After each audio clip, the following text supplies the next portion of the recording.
It's Matt Carsandu reporting for MMA Junkie and USA Today here in London, where Bellator just held their second press conference in a space of 2 weeks. But this time, the Red King, Rory MacDonald, was here, and Rory, you're going to fight Paul Daly Friday, May 19th.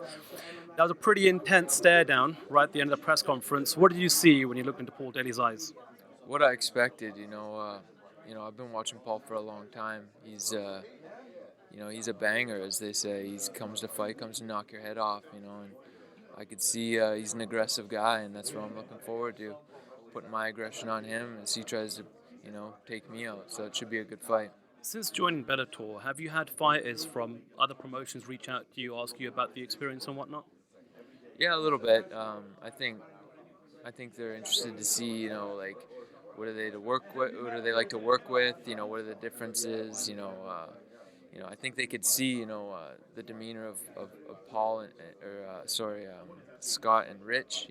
That they're respectful fighters, and they're looking out for us, and they want to push us as their stars. They're not trying to make a name off of us. Like, Dana likes to be the guy in the center stage and be a star himself. So, they're focused on pushing us, and obviously the pay's there. They're willing to pay the guys what they're worth, and give them the right opportunities. One of the biggest news stories of last week was George St Pierre obviously signing a new deal. He said he's going to make a comeback. Are you just happy that no one's going to ask you anymore? Is George coming back? When is he coming back and whatnot? And now I suppose that the attention turns to what kind of George St Pierre we're going to get in 2017. And you obviously train with him and have done so for a very long time. What's it been like over the last 6-9 months or so? For me personally, like training, it's been slow. I've been trying to heal my nose, things like that. It's been. I've been chomping at the bit. I wish I could just get in there and fight, but unfortunately I made a bad decision last year in training, and when I shouldn't have been, and breaking my nose throughout the year. So I had to pay for that and be patient. So it was good for me though. I'm very hungry to revamp my career and take it to these guys and make a name for myself. As far as the questions about George, yeah, I'm happy for George. I was hoping that this would happen for him a long time ago, when he was even talking to me about retiring from the sport. I was like, look, man, you're young, and doesn't just because you retire now doesn't mean you can't come back in a few years. He's made his name for himself, and like Mayweather's done. If you retire and come back, you're almost making more money than you did when you were fighting for the titles. So that's exciting for him. He's coming back off some time to rest and get his mind right. So I think it's a good thing.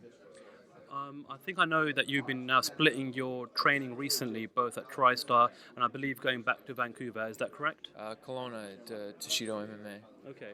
What's the plan moving forward? Is it to split your training between the two, or is it to go back to Yeah. TriStar? And who will be cornering you when you do come back to London in May? I think for us and my coach David Lee, same as it has been, but basically I'm just going to be splitting it up, and my coach David Lee, he started with me. He knows me very well, and so does Faraz. So I think working together with these guys and getting back to my old school roots a little bit is going to bring out who I truly am in the cage.